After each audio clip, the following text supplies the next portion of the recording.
Hey everyone, Spicy Toast Gaming here. I hope you're having a great day, and I hope this video can make it a little bit better. It's the start of a new week, so it's time for a new set of weekly adventures. So we have a 1.5, a 2, and a 3.5 star adventure. For the 1.5 up against Lulu, we just have Tranquil Minds. Each round the player's first Ionia card costs 1 less to play. Very simple and straightforward. Just play any of the Ionia decks if you want to benefit from this. So such as Set, Lee Sin, Master Yi, or Yasuo. I believe those are all of the Ionia decks. Sometimes I forget one of them, but just play any of the Ionia champions if you want to benefit from this. But it is just a 1.5. You can really beat this with just about anyone. Alright, we also have a 2-star up against Draven. Not so fast. So round start, stun the strongest and the weakest unit. So this can happen to you or the enemy. It's just whoever has the strongest or weakest unit, both of those are going to get stunned. So this is really an interesting mechanic that you can play around. Try to just make sure your units are in the middle. And so you might actually want to keep some of the enemy units alive if maybe they're very strong or very weak, just so that they're always going to be procced by this every single time the round starts. Now, one thing to note, Yasuo isn't necessarily going to be able to benefit from this. Since this is not him doing the stunning, his units normally aren't going to be able to like scale up, or Yasuo won't get his strike off. That's normally the way it works. If you're not the one doing the stuns, then you don't get those benefits. So this is something you can really use on, again, just about everyone. You just have to be mindful of it and be playing around it. Fixer Upper. Round start, give the foe's weakest unit 3/3 this round, which this can somewhat just counter not so fast or get countered by. So if they have the weakest unit, depending on the order of operations, it will then get stunned and then get buffed up by the 3/3. So you really want to make sure the enemy has the weakest unit. So maybe try to play away from some of the champions, such as like Annie that has 0 power, or if you do play Annie, try to give her some buffs so she's not that weak.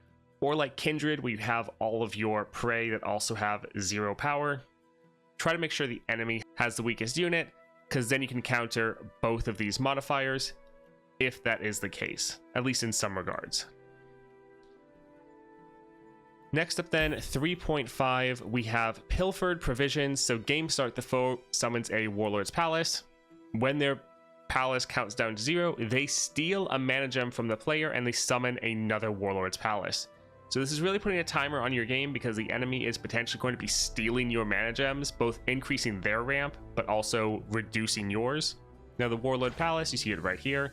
So it's a landmark, countdown 8, create a relic of power in hand. When you target allies, advance me 1. Now once this finishes, it goes right here. So they get to choose, predict and draw 1, or summon a Sandstone Charger, or grant all allies 1/1, or 1 power. See that Sandstone Charger right here.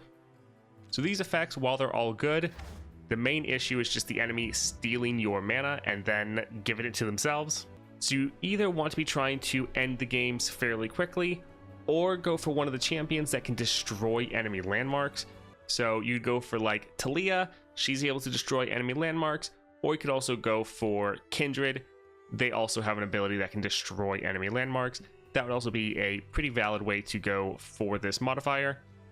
We also have remove the imperfection. When the foe summons a unit, recall one of the player's followers with less power than it. So you want to try to have some pretty beefy units so that the enemy can't recall them. Now note, this is just targeting your followers, so your champions are not going to get recalled from this.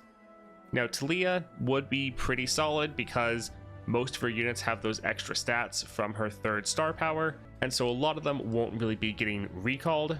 And the same for Kindred. Yes, you have your prey that'll get recalled, but your main units will actually be fine and much less likely to get recalled.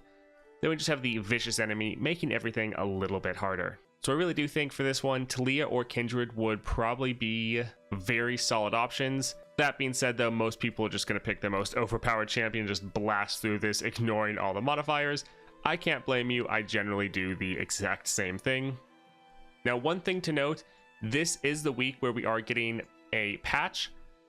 So you might want to hold off on actually completing these adventures, because these adventures, they give you the rewards, and you might want to save those rewards until after the patch drops. So if there's any new content, you might get lucky and be able to unlock it from the rewards here.